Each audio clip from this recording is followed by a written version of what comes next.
ಈ ಹಂತದಲ್ಲಿ ಯಾವ ರೀತಿಯಾಗಿ ವಿಚಾರಣೆ ನಡೆಯುತ್ತೆ, ಎದುರು ಬದ್ರು ಯಾವ ರೀತಿಯಾಗಿ ನಡೆಯುತ್ತೆ, TP ಯಾವಾಗ ನಡೆಯುತ್ತೆ ಅಂದರೆ ಟೆಸ್ಟ್ ಆಫ್ ಐಡೆಂಟಿಫಿಕೇಶನ್ ಪೀರಿಯಡ್ ಅಂತ ಏನು ಕರಿತೀವಿ, ಅದು ಯಾವಾಗ ನಡೆಯುತ್ತೆ ಅನ್ನೋದು ಕೂಡ ಮಾತಾಡ್ತಾ ಇದ್ರು ಸರ್. ಅದಕ್ಕಿಂತ ಇಂಪಾರ್ಟೆಂಟ್ ಅಂದರೆ ಇವತ್ತು ಕರೆಂಟ್ ಶಾಕ್ ಕೊಟ್ಟು ಸಾಯಿಸಿದ್ದಾರೆ ಅಂಥೇಳಿ ಅಲ್ಲಿ ಕೋರ್ಟ್ನಲ್ಲಿ ವಾದವನ್ನು ಮಂಡಿಸ್ತಾರೆ SPP. ಸೊ ಅವ್ರಿಗೆ ಅದು ಹೇಗೆ ಸರ್ ಅದೆಲ್ಲ ಐಡಿಯಾ ಬರುತ್ತೆ ಒಂದು. ಮತ್ತೊಂದು ಪ್ರಶ್ನೆ, ಇದೇ ಜಾಗಕ್ಕೆ ಕರ್ಕೊಂಡು ಹೋಗ್ಬೇಕು, ಅಲ್ಲೇ ಇಡಬೇಕು, ಅಲ್ಲೇನೇ ಮಾಡಿದ್ರು ಕೂಡ ಗೊತ್ತಾಗೋದಿಲ್ಲ ಅನ್ನೋದು ಇದೊಂದು ಪ್ರಶ್ನೆ. ಅಂದರೆ ಹೂ ಸೆಲೆಕ್ಟೆಡ್ ದ ಪ್ಲೇಸ್, ಯಾಕೆ ಆ ಜಾಗವನ್ನೇ ಆಯ್ಕೆ ಮಾಡಿಕೊಂಡ್ರು, ಎರಡು ಪ್ರಶ್ನೆಗಳು ಉದ್ಭವ ಆಗುತ್ತೆ ಸರ್. ಇಲ್ಲಿ ಏನು ಈಗ ಅರೆಸ್ಟೆಡ್ ಆಗಿದ್ದ 19 ದಿನದಲ್ಲಿ ಪರ್ಟಿಕ್ಯುಲರ್ ಪ್ಲೇಸಸ್ಗೆ, ಅಂದರೆ ಈಗ ಚಿತ್ರದುರ್ಗಕ್ಕೆ ರಾಘವೇಂದ್ರ ರಿಲೇಟೆಡ್ ಆಗವನೆ, ವಿನಯ್ ಅನ್ನೋನು ಈ ಶೆಡ್ಡಿಗೆ ರಿಲೇಟೆಡ್ ಆಗಿದ್ದಾನೆ. ಸೊ ಅವರೆಲ್ಲರೂ ದರ್ಶನ್ಗೆ ರಿಲೇಟೆಡ್ ಆಗಿದ್ದಾರೆ. ಹಾಗಾಗಿ ಈ ಸೀಸ್ಡ್ ವೆಹಿಕಲ್ ಇಡೋ ಜಾಗ ಇದೆಯಲ್ಲ, ಅಲ್ಲಿ ಯಾರಾದರೂ ಪ್ರಬಲ ವ್ಯಕ್ತಿಗಳು ಅಂಥದ್ದು ಏನಾರ ಮಾಡ್ಕೊಂಡಿದ್ರೆ ಮಾತ್ರನೇ ಮೇಂಟೈನ್ ಮಾಡೋಕ್ಕಾಗೋದು. ಆ ಥರದ ಜಾಗನ ಯಾರೇ ಸೀಸ್ಡ್ ವೆಹಿಕಲ್ಗಳು, ಅದು ಯಾವುದು ಬ್ಯಾಂಕ್ಗಳು ಅಂದರೆ ದೊಡ್ಡ ದೊಡ್ಡ ಬ್ಯಾಂಕಿನ ಗಾಡಿಗಳಲ್ಲ ಅವು, ಈ finance is exactly private finances. ಅವ್ರುಗಳಿಗೆ ಸ್ವಲ್ಪ ಬಲಾಢ್ಯರು ಆಗಿರೋಂಥವ್ರು, ಸ್ವಲ್ಪ ಗುಂಡ ಆ್ಯಕ್ಟಿವಿಟಿ ಮಾಡೋರು, ಆ ಚಟುವಟಿಕೆ ಇರೋವಂಥದ್ದು ಬ್ಯಾಕ್ಗ್ರೌಂಡ್ ಇದ್ದರೆ ಆ ಜಾಗಕ್ಕೆ ಸೆಕ್ಯೂರಿಟಿ.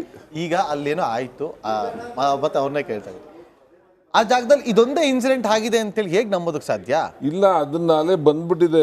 ಬೇರೆ ಬೇರೆ ಅವರು ಆಲ್ರೆಡಿ ಕಂಪ್ಲೇಂಟ್ ಮಾಡ್ತಾ ಇದ್ದಾರೆ, ನಮ್ಮನ್ನು ಅಲ್ಲಿ ಕರ್ಕೊಂಡೋಗಿ ಕೂಡಾಕಿ ನಮ್ಮ ಹತ್ರ ದುಡ್ಡು ವಸೂಲಿ ಮಾಡಿದ್ರು, ಅಗ್ರಿಮೆಂಟ್ ಮಾಡಿಸ್ಕೊಂಡ್ರು, ಅದು ಇದು ಅಂತ ಸುಮಾರು ಅಲ್ಲೇ ಶುರುವಾಗಿದೆ. ದಿನೇಶ್ ಅವರೇ ನೋಡಿ, ಆ ಶೆಡ್ ಅಲ್ಲಿ ಯಾವ ರೀತಿಯ ಅಡ್ಡ ಅಂತೇಳಿ ನಮ್ಮ ವೀಕ್ಷಕರು ಬಿಟ್ಕೊಳ್ಳೋಣ, ಊಹೆ ಮಾಡ್ಕೊಳ್ಳಿ ಅವರು.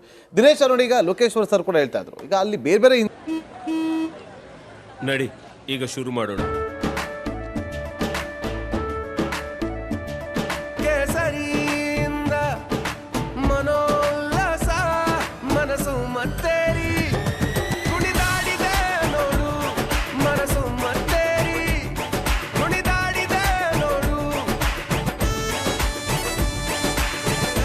ಕ್ಷಣ ಕ್ಷಣವೂ ಆಚರಿಸಿ ಕೇಸರಿ ಹಬ್ಬ. ವಿಮಲ್ ಬಾಯಲ್ಲಿ ಹೇಳಿ ಕೇಸರಿ. ಇನ್ಸಿಡೆಂಟ್ಗಳು ಕೂಡ ಆಗಿರುತ್ತೆ ಅಂತೇಳಿ. ಈಗ ಇದೊಂದೇ ಇನ್ಸಿಡೆಂಟ್ ಅಲ್ಲ, ಈ ಹಿಂದೆನೂ ಕೂಡ ಆಗಿದೆ ಅನ್ನೋ ಆರೋಪಗಳು ಕೇಳಿ ಬರ್ತಾ ಇದೆ.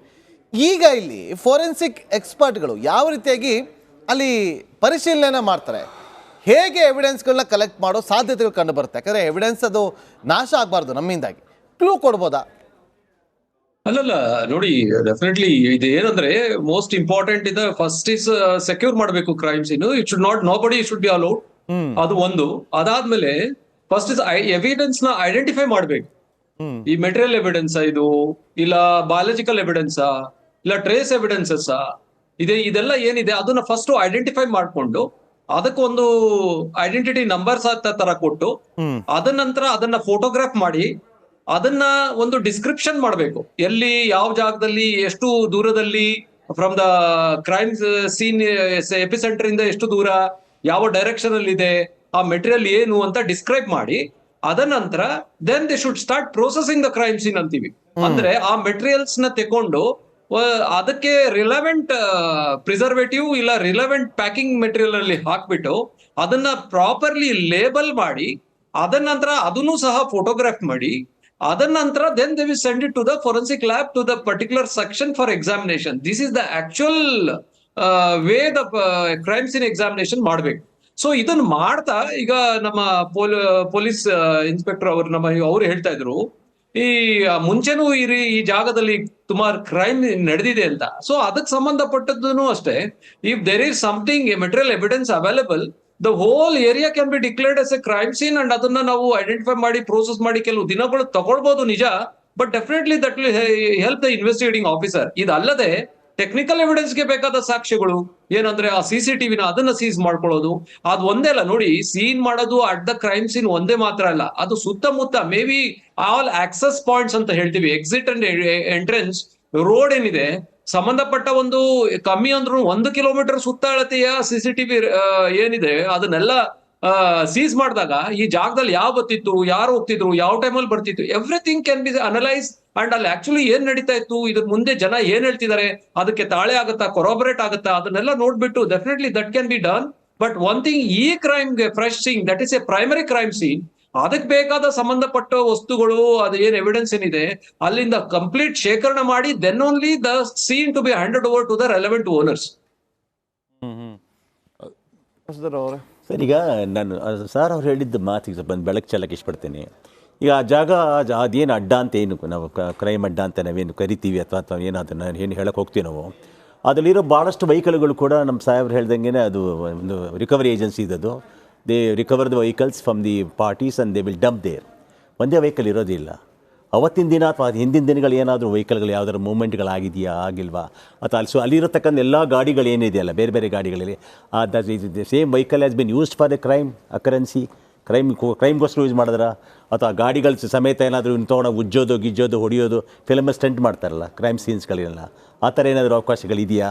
ಆ ಥರ ಅದೇನು ಹೇಳಿದ್ರೆ ಎಫ್ ಎಸ್ ಎಲ್ ಅವರು ಆ ಮಾತಿಗೆ ನನ್ನ ಸಾಮರ್ಥ್ಯ ಇದೆ. ಆ ಥರದ್ದು ಎವಿಡೆನ್ಸ್ಗಿಂತ ಈ ರೇಣುಕಸ್ವಾಮಿ ಅಲ್ಲಿ ತಂದರು ಅಂತ ಆಯ್ತಲ್ಲ, ಅವನು ಆ ಸೀನಲ್ಲಿ ಉಗಿದಿರ್ಬೋದು, ಎಸ್, ಹೊಡೆದಾಗ ಹುಚ್ಚ ಹೊಯ್ಕೊಂಡಿರ್ಬೋದು, ಗಲೀಜ್ ಮಾಡ್ಕೊಂಡಿರ್ಬೋದು, ವಾಂತಿ ಮಾಡ್ಕೊಂಡಿರ್ಬೋದು, ಈ ಬ್ಲಡ್ ಸ್ಟೈನ್ಸ್ ಎಲ್ಲ ಬಿದ್ದಿರ್ಬೋದು. ಆ ಬಯಾಲಜಿಕಲ್ ಎವಿಡೆನ್ಸಸ್ ತುಂಬ ಇಂಪಾರ್ಟೆಂಟು. ಯಾಕೆಂದರೆ ಶಾರ್ಟ್ ಪೀರಿಯಡ್ಗೆ ಅರೆಸ್ಟ್ ಆಗಿದ್ದಾರೆ, ಶಾರ್ಟ್ ಪೀರಿಯಡಲ್ಲಿ ಪೊಲೀಸಲ್ಲಿ ಹೋಗಿದ್ದಾರೆ, ಹಾಗಾಗಿ ಡಿಸ್ಟರ್ಬ್ ಆಗಿರಲ್ಲ ಇವೆಲ್ಲ.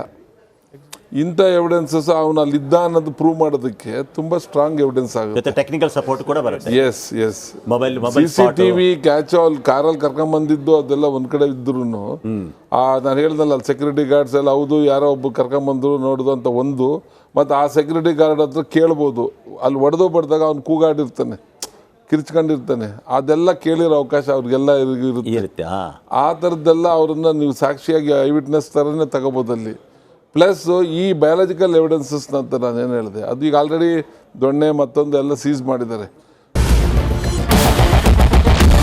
ಕ್ಯಾಪ್ಟನ್ ಅರ್ಜುನ್ ಕೊಂದಿದ್ದು ಯಾರು? ಅವ್ರ ನರೇಟಿವ್ ಎಲ್ಲಿ ತಂದಿಟ್ಟಿದ್ದಾರೆ ಅಂತಂದ್ರೆ ಸಂಪತ್ತನ್ನ ಹಂಚಿಬಿಡೋದು ಅಂತ.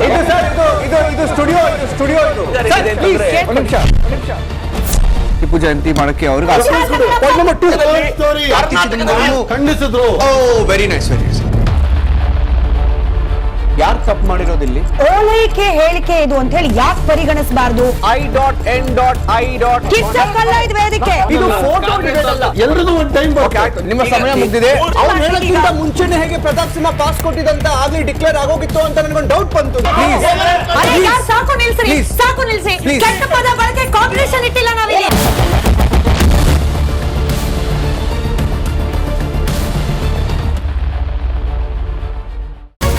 ರಿಪಬ್ಲಿಕ್ ವರ್ಡ್ ಆಪ್ ಇದು ಕೇವಲ ಅಪ್ಲಿಕೇಶನ್ ಅಲ್ಲ, ಸಮಗ್ರ ಸುದ್ದಿಗಳ ಸಂಪರ್ಕ ಮಾರ್ಗಕ್ಕೆ ಕ್ರಾಂತಿಕಾರಿ ಬದಲಾವಣೆ. ರಿಪಬ್ಲಿಕ್ ವರ್ಡ್ ಆಪ್ ಕೇವಲ ಸುದ್ದಿ ಅಪ್ಲಿಕೇಶನ್ ಪರಿಚಯಿಸ್ತಾ ಇಲ್ಲ, ಬದಲಾಗಿ ಡಿಜಿಟಲ್ ಸುದ್ದಿ ಬಳಕೆಯ ಹೊಸ ಯುಗಕ್ಕೆ ನಾಂದಿ ಹಾಡ್ತಾ ಇದೆ.